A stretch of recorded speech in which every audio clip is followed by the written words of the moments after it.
Not very long ago, They Shoot Pictures, Don't They released a list of the 1,000 greatest films of all time, quote, primarily compiled by using over 6,000 individual critics and filmmakers' best films of all time list/ballots, unquote. I've decided that I'm going to go through at least some of this list, beginning from first place, assessing my opinions on these films. I'm not going to be very contrarian. I do think most of these films are brilliant. The ones I don't, the ones I skip, not including films which I've uploaded a video upon before, which means I'm very fond of it to some degree or another. I will explain why. Sometimes it will come down to preference purely. I'm not a fan of musicals. That is my fault, not the films. I'm not going to criticize the film for not being my thing as such. The list is topped by Citizen Kane, which I've talked about before. I'm a devotee of Kane, like many of us. I adore Vertigo intensely, as my video on it hopefully demonstrated rather sufficiently, and 2001: A Space Odyssey, a big favourite. I've discussed most of Kubrick's features. I'm a very great admirer, as I tried to make clear. Yeah, who isn't, though? Now brings us to a filmmaker whose work I have not discussed in individual uploads on their work upon this program. Inevitably, I mentioned my opinions on Ozu when discussing Kurosawa's features, a lot of them, later last year. I feel very positively about Ozu, and why wouldn't I? His composition is nearly unparalleled, his narratives and performances are often painfully human, he distills a culture, via modern means, aesthetically respecting the nation's traditions of visual art, whilst employing a medium more typically motivated by commercial populism. Ozu's cinema was one of the most noble undertakings in the history of a, especially then, highly financially motivated artistic medium. Tragically. However, whilst I more than understand why Ozu might be revered at the top of the canon where the Japanese in their assessment of their nation's cinema is concerned, I sometimes wonder the degree to which the West sincerely adores Ozu as the apotheosis of cinematic art.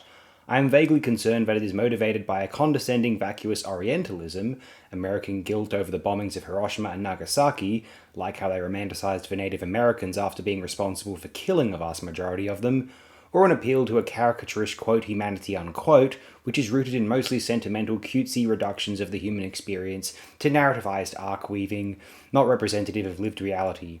Why assume there is more quote humanity unquote in fictional drama as opposed to documentary projects? Does anyone consider the portrayals of humans in Ozu to be more realistic than those in the later works of Angelopoulos, Hoshao Shan, Loach, even Cassavetes? Let's go to Lav Diaz, slow cinema, borderline docu-realist features, as inferred by bringing up the legendary Theodoros. How about Japan's own Yoji Yamada? More on that later. Ozu's elevation feels like a tradition at this stage, an obligation from overly sentimental, self-adoring Western film enthusiasts eager to display their culture and humanity, an indication of some personality trait, a bit of a performance. However, within his status, and the exposure that so many viewers have to his work or awareness of it, as a result, many come away with a genuine love and emotional resonance with the works of Yasujirô Ozu. I have to admit, as a cold and clinical enthusiast of filmmaking and shot composition itself, this is what draws me most to Ozu, what I am most captivated by in his films. Admittedly, there is something to be said. For the narratives of his best films and the performances in all of them, he demonstrates that fascinating principle which motivates film critics to dissect with depth the basic actions or expressions of characters in John Ford films.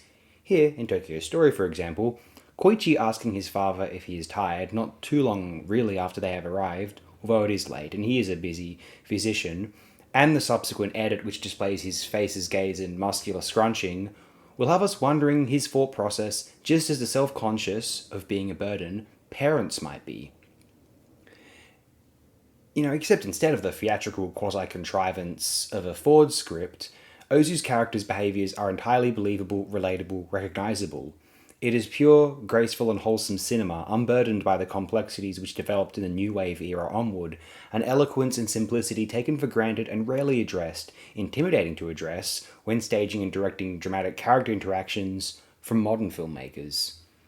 I used to jokingly, lightly, critique Tokyo Story by claiming that every scene happens twice.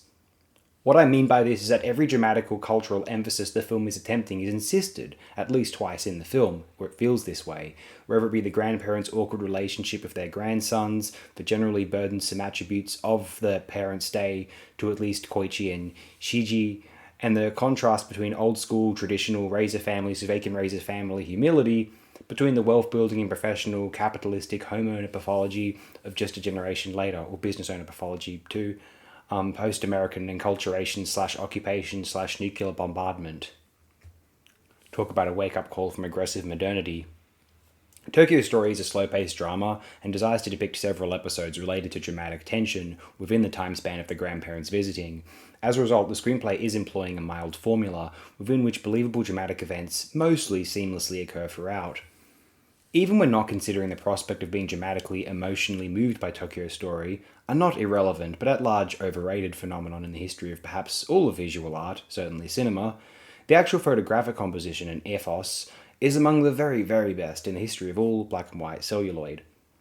Drama in film is overrated simply because it would not be considered interesting or moving, well, literally obviously, without the filmic enunciation. You're not reading the screenplay. You're watching it as a moving picture, a feature film. If you are moved by film drama, chances are you are more moved by the film composition itself, the editing schema, soundtrack, everything illustrating the script and performances. We could say the medium is the message. Tokyo Story was not my favourite Ozu film from when I watched a whole bunch of them, or most of them. My favourites were Floating Weeds 59, Late Spring, The Only Sun, Early Summer, and Tokyo Twilight, I appear to remember. But it definitely belongs in the top 10, maybe even 5 when just the cinematography is being considered, and is perhaps the film which best summarises his works overall, which is a relatively understandable justification for naming it his singular masterpiece. I used to claim, referring back to Yoji Yamada, that his 2013 colour remake Tokyo Family was the superior film.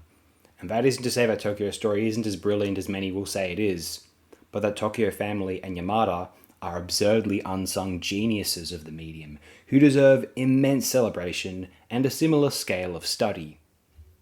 With the exception of mastery of black and white cinematography, I feel as though in every respect, Yamada's film is the superior work. So if you haven't seen Tokyo Story, check it out, and if you have, check out Yamada's Tokyo Family, rather. Either way, your life is changing in ways you might not be entirely aware of yet. Your threshold for appreciation of the film medium will be gauged by that assessment.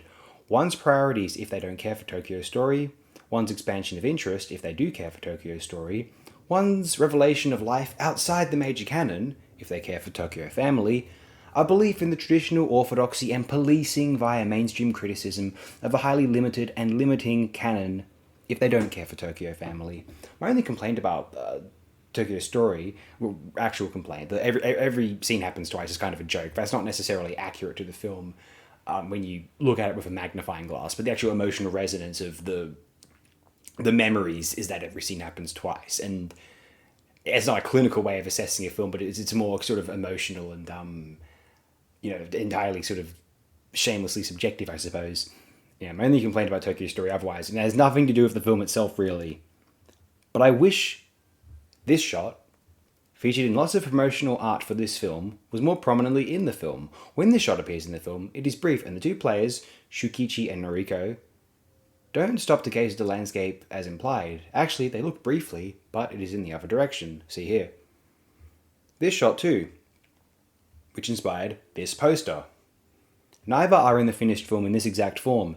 Some of you who have seen the film enough would already know this, but a slightly odd piece of film trivia. Whatever, maybe Ozu decided to take a production still and use it as a promo picture whilst they said such a refined, symmetrical, and aesthetically pronounced setup. Whichever the case, don't let the absence of this shot you may already be aware of affect your appreciation of Tokyo Story. Whether you have seen it before or not, if you don't care for it, chances are it is more of an accomplishment than anything you'll ever embark upon, and Ozu made several films of this caliber, making him utterly unworthy of being sneered at by anyone, let alone anyone who would never have the bravery and initiative to put a feature film together. Then again, better to be honest about the film than to pretend you enjoy it if you don't. Those guys are even more annoying, as far as I'm concerned. We can safely assume that it may be the best film of 1953, except for another Japanese film from Kenji Mizoguchi, which also features fairly high on the TSPDT list and will be discussed in the rather near future. So until then, thanks very much again.